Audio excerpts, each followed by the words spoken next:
লখিমপুৰ জিলাৰ লালুক গণভৱনত উপস্থিত হয় অসম কংগ্ৰেছৰ সভাপতি গৌৰৱ গগৈ। BLA প্ৰশিক্ষণ ভোট চুৰি চকীয়াৰক সজাগতা সভা আয়োজন কৰে লখিমপুৰ জিলা কংগ্ৰেছ কমিটিয়ে।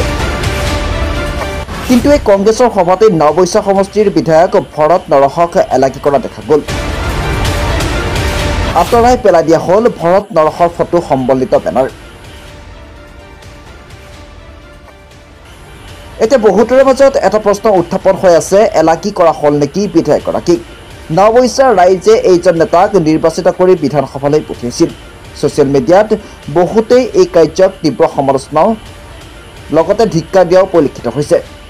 মাজতে আমাৰ বৰ্তমানৰ বিধায়ক ভৰতচন্দ্ৰ নৰহ আৰু ৰাণী নৰক আমি লেট্ৰিন বাথৰুমৰ তাত এলাগীকৈ পৰি থকা দেখিবলৈ পোৱা গৈছে।